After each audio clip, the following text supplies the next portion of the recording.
After the end of World War II, the world was split into two, East and West. This marked the beginning of the era called the Cold War.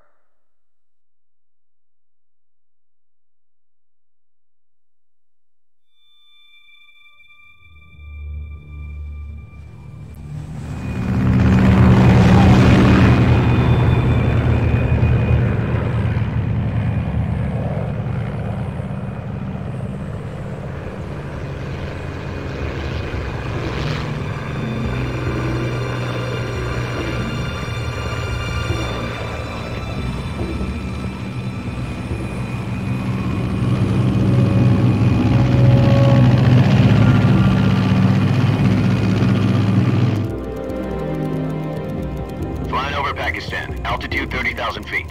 Approaching Soviet airspace. 20 minutes to drop off. Commencing internal depressurization. Equipment check. Arm main parachute. All right. You ready to go? Drop zone still showing a high pressure mass. Cav okay. Good. We've got high visibility.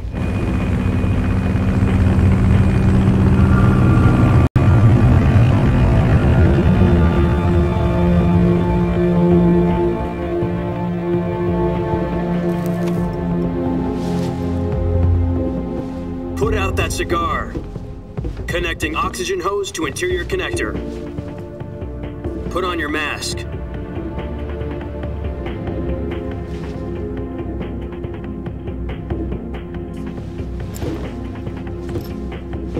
Does this panty waste know what he's doing?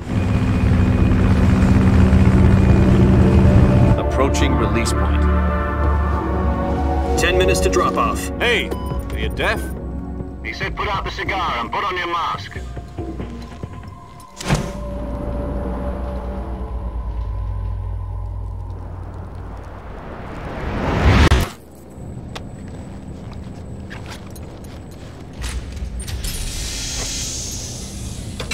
Depressurization complete. Checking oxygen supply. 6 minutes to drop off. Opening rear hatch.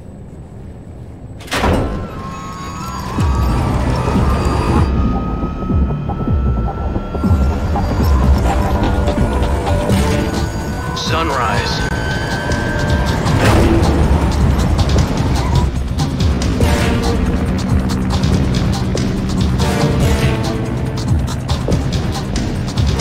External temperature minus 46 degrees Celsius. 2 minutes to drop off. Stand up. You'll be falling at 130 miles per hour. Try not to get frostbite from the wind chill.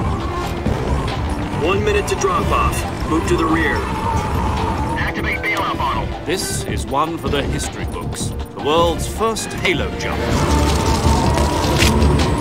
10 seconds to drop off. Stand by. Status okay. All green. Prepare for drop off. Countdown.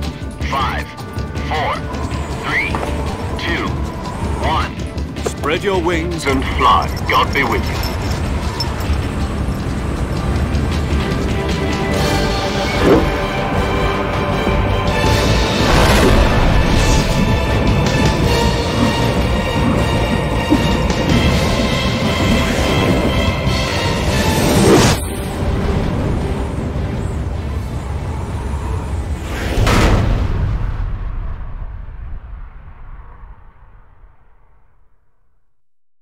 Jack, I've got some important news. The head of the CIA has finally given us the green light for the virtuous mission.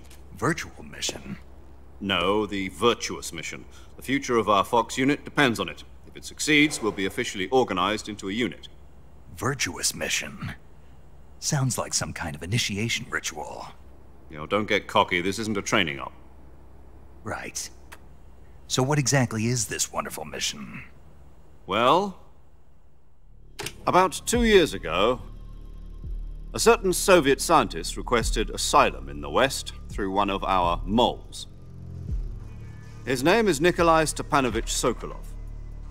He's head of the OKB-754 Design Bureau, one of the Soviets' top-secret weapon research facilities, and the East's foremost expert on weapons development. Sokolov? Isn't he that famous rocket scientist? The very same. On April the 12th, 1961, the Soviets achieved the first manned spaceflight in history.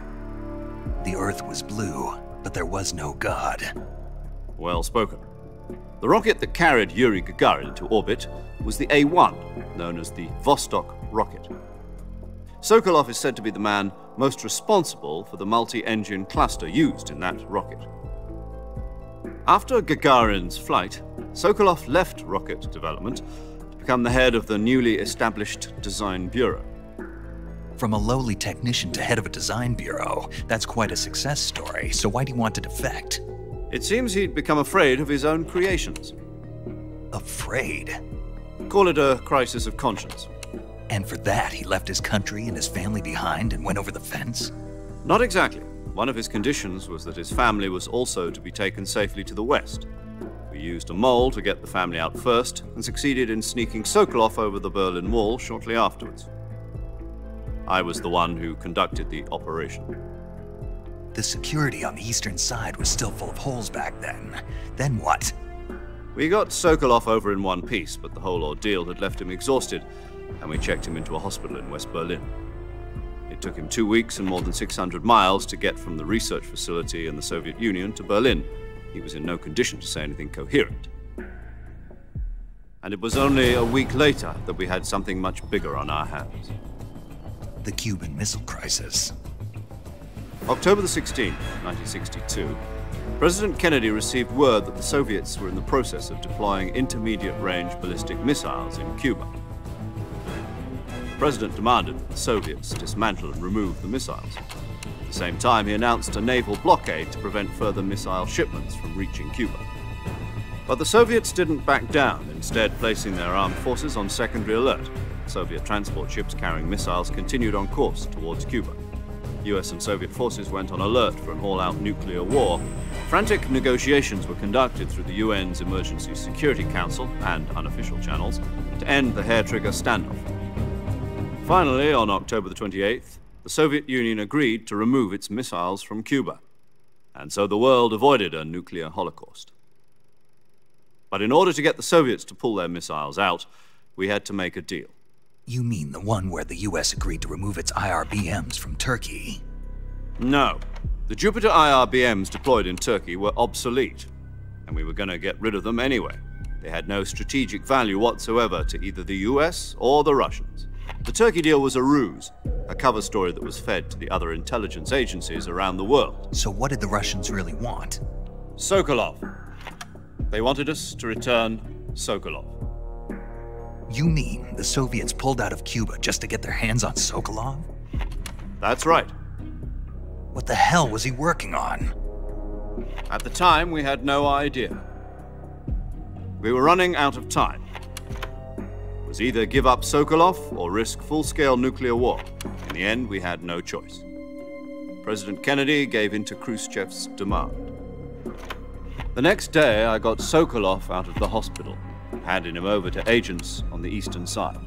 Sokolov kept on screaming, "Save me," until he disappeared from my sight.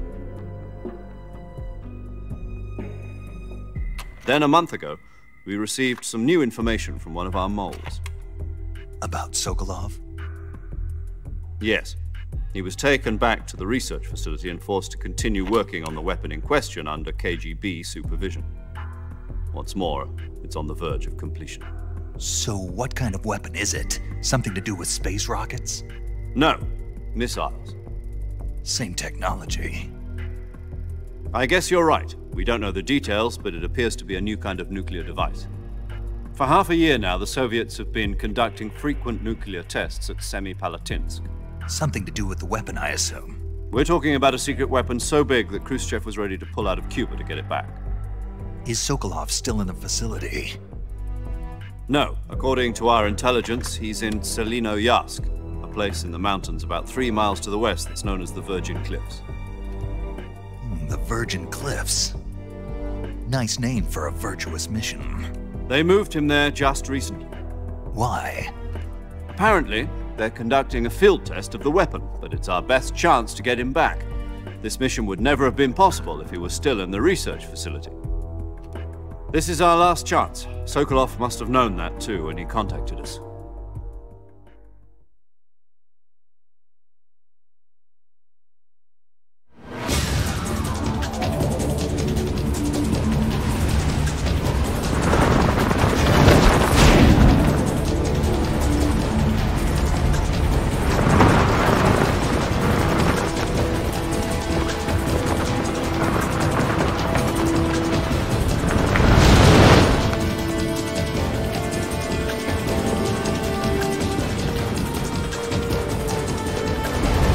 Listen up, Jack. Your mission is to infiltrate Selino Yask in the Soviet mountains, ensure the safety of Sokolov, and bring him back to the West.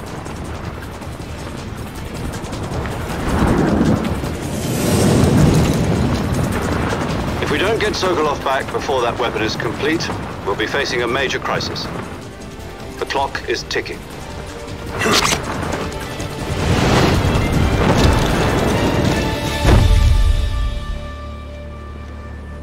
Once we've confirmed the rescue of Sokolov, stand by at the recovery point.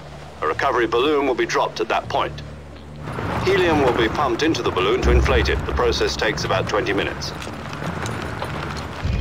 Once it's complete, the gunship's arm will latch onto the balloon and pull it up. The Fulton surface-to-air recovery system. I'm familiar with the theory. Take it easy. It's been combat-proven. Do you think Sokolov is up to it? The shock will be less than during a parachute jump, and the arm can handle up to 500 pounds. So you're planning on going over the border in a single combat Talon? She's equipped with two 6-barrel 20mm Vulcan cannons, as well as two 40mm machine guns. Sounds like she could hold her own against a battalion of tanks. Even with the fuel in the reserve tank, we're facing a 4-hour time limit. If all goes well, it shouldn't take more than a few hours. Home in time for dinner.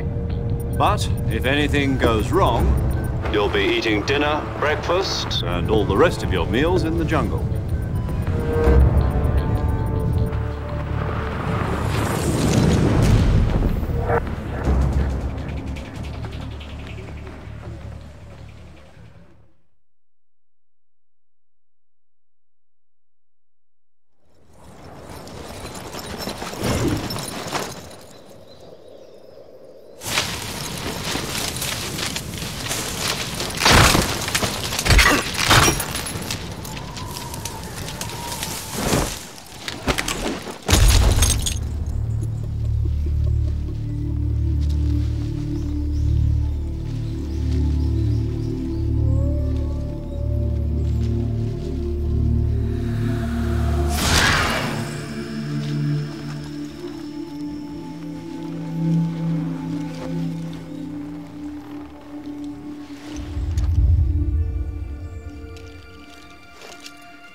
Do you copy? You're already in enemy territory, and somebody might be listening in.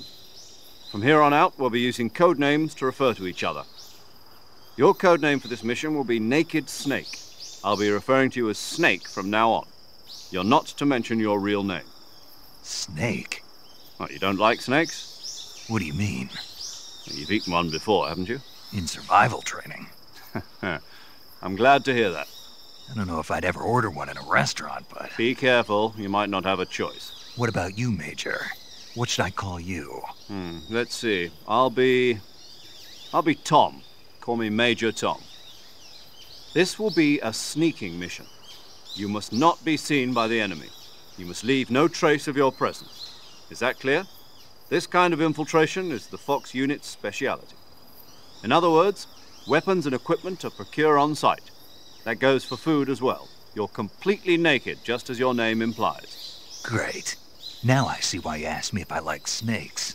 I suppose calling me Snake was your idea of a joke, too. No, there's a good reason for that. I'll tell you later when the time is right. Gotcha.